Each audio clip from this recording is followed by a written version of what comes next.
Diyorlar sizin arkanızda kim var? Bizim arkamızda kimse yok. Kamplarında işkence çeken bizim kardeşlerimiz var.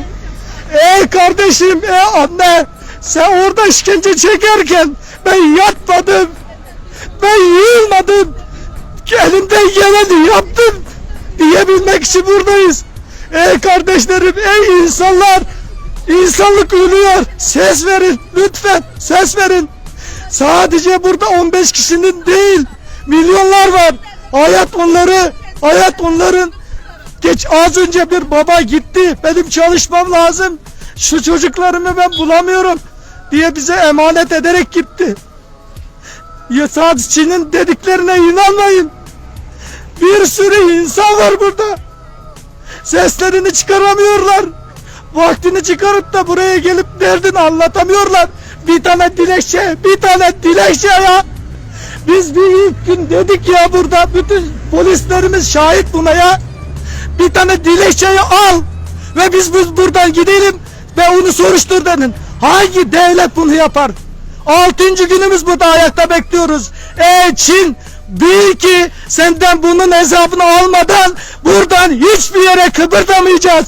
Bunu bil ve öldürsen de biz hazırız. Kardeşlerimiz, annelerimiz, bebeklerimiz bizim için fedakarlık yapıyorsa, ben bu fedakarlığı bütün canımla da ödeyecek olursam ben bunu öderim. Ve buradaki herkes bunu öder.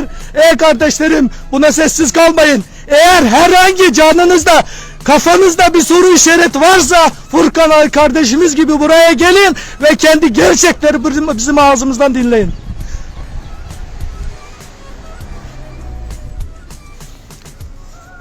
Evet, biz salı günü içeriden gönderilen kağıtla bize bölücü dendi, terörist dendi.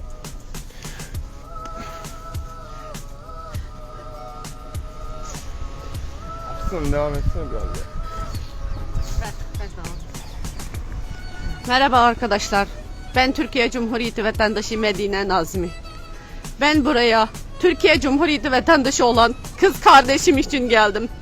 Çin hükümeti Pekin Büyükelçiliğimize Çin'in Ankara ya da İstanbul'daki elçiliklerimize başvuru bulunduğunda cevap vereceğiz dediği için ona istisnaden buradayım. Ama ancak 6 günden beri ben kardeşim hakkında hiçbir bilgiye ulaşamadım. Ben buradan sesleniyorum. Sayın Cumhurbaşkanım, Sayın Dışişleri Bakanım, benim dilekçelerimle tek tek gönderdiğim milletvekillerime sesleniyorum. Ben ve kardeşim bu ülkenin vatandaşı değil miyiz? Benim kardeşimle minik yeğenimi kucağına alıp anne gibi yaşamaya hakkı yok mu? Neden bu kadar zulüme sessiz kalıyorsunuz? Diğer ülkeler kendi vatandaşlarını nasıl Çin'den toplama kamplarından kurtardıysa siz neden benim acizane kardeşimle o zulümden kurtarmıyorsunuz? Neden ben ve kardeşime sahip çıkmıyorsunuz? Benim kardeşimin diğer anneler gibi kızıyla beraber özgürce yaşamaya hakkı var. Benim kardeşim bu ülkede okuduğu için, vatandaş olduğu için şu anda Çin'in karanlık zindanlarında. Ben kardeşimin hayatta olup olmadığını bir de öğrenemiyorum şu anda. Lütfen çaresiz sesime